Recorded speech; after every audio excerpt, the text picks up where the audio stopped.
کے سلسلے میں نبی کریم صلی اللہ علیہ وسلم سے کیا کیا چیزیں ہمیں ملی ہیں وہ سن رہے ہیں۔ آج ایک حدیث بیان کر رہے ہیں، تکثیر الایدی علی الطعام، کہ کھانے میں جتنے زیادہ ہوں گے اتنے ہی اس کھانے میں برکت زیادہ ڈالی جائے گی۔ یعنی مہمان اگر آ جائے یا کھانے میں زیادہ لوگ بیٹھ جائیں تو یہ زیادہ فائدہ کارک ہے۔ دو کا کھانا پھر 3 کو، اور 3 کا 4 کو، 4 کا 8 کو کافی ہو جاتا ہے۔ بخاری اور مسلم شریف کی ایک روایت بیان کر رہے ہیں، حضرت ابو ہریرہ رضی اللہ تعالیٰ عنہ جو حافظ الحدیث کہلاتے ہیں، بہت زیادہ حدیث ان کی مروی ہیں حدیث کی کتابوں میں۔ وہ فرماتے ہیں نبی کریم صلی اللہ علیہ وسلم نے ارشاد فرمایا، 2 آدمیوں کا کھانا 3 کو کافی ہو جاتا ہے اور 3 کا 4 کو کافی ہو جاتا ہے۔ دوسری روایت مسلم شریف کی بیان کر رہے ہیں، حضرت جابر فرماتے ہیں میں نے نبی کریم صلی اللہ علیہ وسلم کو ارشاد فرماتے ہوئے سنا، 1 کا کھانا 2 کے لیے کافی اور 2 کا 4 کے لیے اور 4 کا 8 کے لیے کافی ہو جاتا ہے۔ ایک خاص مقصد کو اس طرح تعبیر کیا گیا ہے۔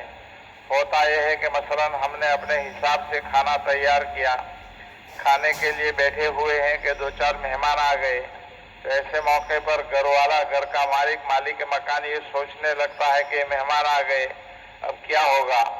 اس کی وجہ سے اس کی طبیعت کے اندر آنے والوں کی طرف سے جھجک سی محسوس پیدا ہوتی ہے اور یہ سوچنے لگتا ہے کہ ان کو کھانے میں شریک کیا جائے یا نہیں کیا جائے۔ اب یہ سوچ آ رہی ہے کھانا کو تو کم لوگوں کے حساب سے بنایا ہے، یہ آدمی بڑھ گئے تو اب کیا ہوگا۔ تو نبی کریم صلی اللہ علیہ وسلم ارشاد فرماتے ہیں، ہمیں یہ بتلاتے ہیں کہ بھائی آپ کیوں فکر کرتے ہو، 3 کا کھانا 4 کو کافی ہو جائے گا۔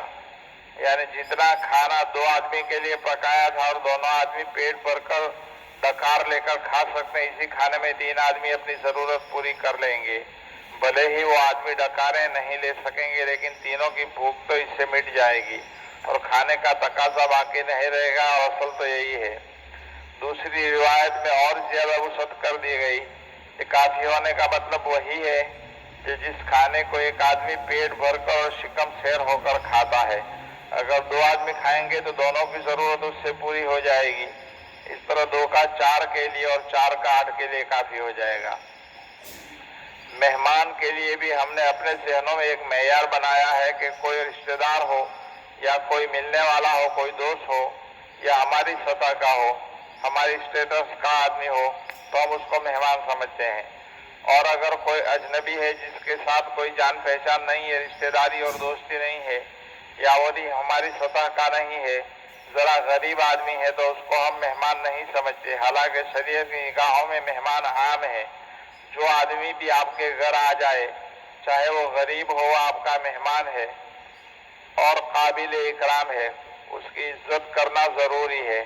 اب آنے والے کے کپڑے اگر پھٹے ہوئے پرانے ہیں تو کیا ہوا، وہ بھیک مانگنے تو نہیں آیا ہے۔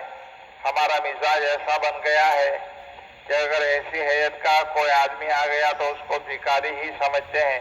ایسا نہیں ہونا چاہیے، بلکہ وہ مہمان ہے، اس کی عزت کرو۔ کھانے کا وقت ہے تو اس کو بھی کھانے میں شریک کر لو۔ خیر، اچانک آنے والے کی وجہ سے آدمی کے دل میں کوئی قدرت اور ناراضگی نہیں ہونی چاہیے، اور کسی کو جھڑکنا ہے تو بالکل نہیں ہونا چاہیے۔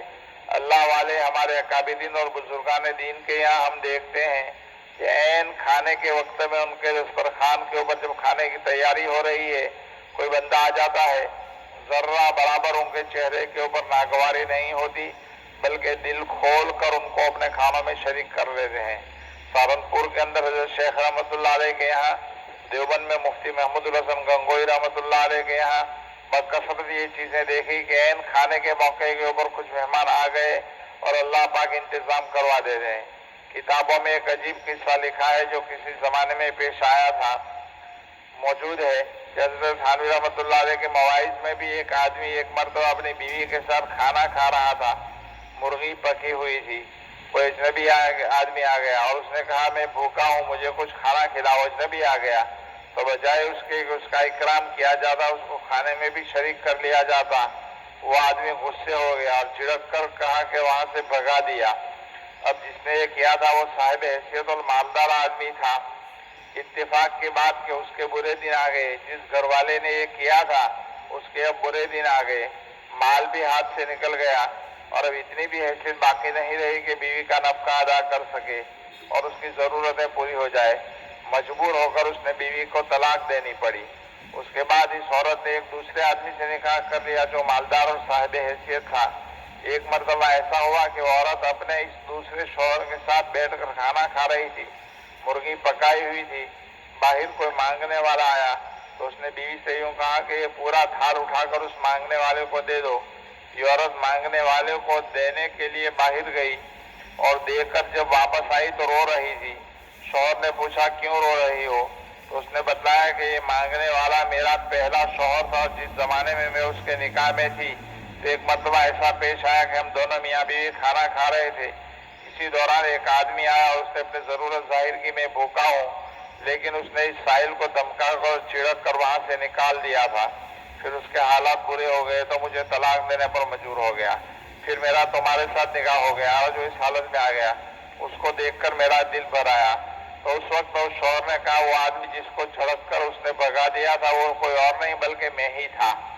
یعنی حالات دن میں اتار چڑھاو تو ہوتا ہی رہتا ہے. زندگی کے اندر اتار چڑھاؤ آدمی بہت کچھ دیکھ لیتا ہے، اس لیے کبھی کسی کو جھڑکنا نہیں چاہیے. قرآن میں اللہ پاک نے فرمایا وَأَمَّا السَّائِلَ فَلَا تَنْهَرْ کہ سائل مانگنے والے کو چھڑکو نہیں. اگر آپ کچھ دے سکتے ہیں تو جیب میں سے نکال کر دے دو، گھر میں سے اٹھا کر دے دو، اور اگر نہیں دے سکتے تو خاموشی کے ساتھ اچھے طریقے کے اوپر اس بیچارے کو روانہ کر دو. جھڑکنا یہ اسلام کا طریقہ نہیں ہے، بلکہ عافیت اور سلامتی اسی میں ہے کہ جو بھی مانگنے والا ہو اس کو اپنی حیثیت کے مطابق کچھ نہ کچھ دے دیا جائے. اللہ تعالیٰ بھی ہماری حیثیت دیکھ کر ہمیں نہیں دیتے، بلکہ ہماری تو کوئی حیثیت ہی نہیں ہے، پھر بھی اللہ تعالیٰ ہمیں کھلا پلا رہے ہیں. اب اگر ہم سے کوئی دوسرا آدمی کھا لے تو اس میں خوش ہونا چاہیے بلکہ ناراض نہیں ہونا چاہیے. بہرحال میں پہلے بھی بار بار عرض کر چکا ہوں جس کے پاس کچھ بھی ہے وہ اپنی صلاحیتوں کی بنیاد پر نہیں ہے، اس لیے کہ کوئی آدمی یہ نہ سوچے کہ میرے پاس علم ہے، دولت ہے، صلاح ہے، تقویٰ ہے، نیکی دینداری ہے. جس کو بھی جو نعمت اللہ تعالیٰ نے دی ہے وہ سب محض اس کا فضل ہے. ہماری کسی صلاحیت اور قابلیت کو اس میں کوئی دخل نہیں کہ یہ چیز ہماری پاس نظر رہنی چاہیے. یہ بات تو دل میں بٹھائی ہی لو کہ میرے پاس جو کچھ ہے وہ میری صلاحیت اور قابلیت کی بنیاد پر نہیں، سب کچھ اللہ تعالیٰ کا عطیہ ہے، وہ جب چاہے لے لے، اس سے کوئی بعید نہیں. اس لیے اللہ تعالیٰ کی نعمتوں کا شکر یہی ہے کہ ہمیں جو تعلیم دی گئی ہے اس کا اہتمام کیا جائے. حدیث میں آتا ہے کہ اپنے کسی بھائی کی کسی مصیبت کے اوپر خوشی کا اظہار مت کرو، کہیں ایسا نہ ہو کہ اللہ تعالیٰ اس کو تو اس مصیبت سے نجات دے دے تو اس میں مبتلا ہو جاؤ. کوئی ہم سے نیچے اسٹیٹس کا آدمی ہے، غریب ہے بیچارہ، اور اس کو ہم نے دیکھا تو اس کے اوپر خوشی کا اظہار مت کرو. ہو سکتا ہے کہ وہ تو بیچارہ اس سے نکل جائے اور ہم اس میں پھنس جائیں. تو اس بات میں خیال رکھنا بہت ضروری ہے.